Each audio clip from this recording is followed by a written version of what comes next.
Isang mapagpalang araw na naman sa atin lahat mga kabeng-beng. So meron na naman po tayong Nimrod PCP Battle Tank sa atin harapan na yan mga kabeng-beng. So ito po ay unit ni Sir Joel Pacol. Ayan, napakaganda po. So salamat po sa tiwala Sir Joel Pacol dahil wala pa sa kanya yung unit mga kabeng-beng. Bayad na agad yung kanyang unit.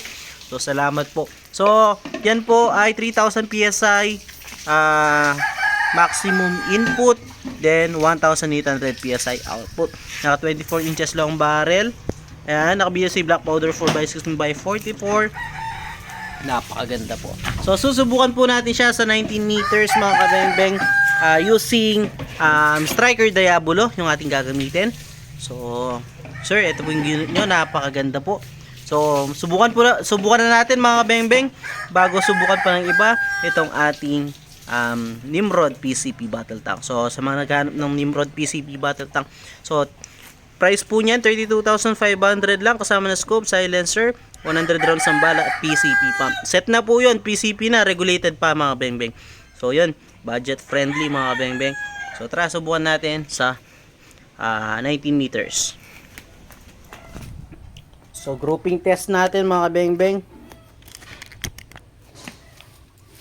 Sa grouping test din mo makikita kung maganda nga ba tumama ang isang unit mga kabeng-beng. So yan.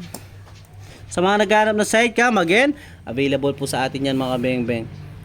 So yan, napakalilinaw, di po ba? So baka ikaw na lang yung wala sidecam mga kabeng-beng, kuha ka na. So tara, subukan po natin ito unit ni Sir Joel Pacol, the moment of truth po. So 10 shot, subukan natin using Striker Diabolo.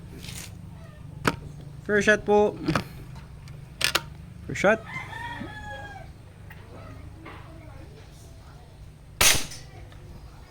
Second shot using Striker.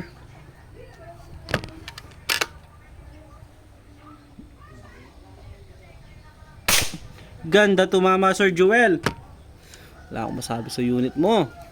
Sarap pang hunting. Palo, pang-apat,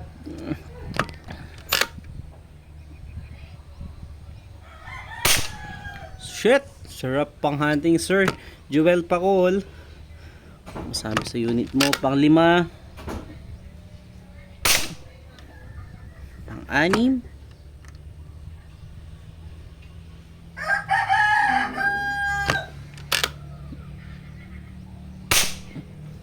pasok, pang-7,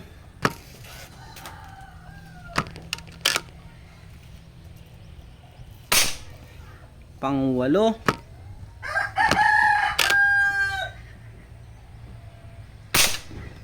pang-9,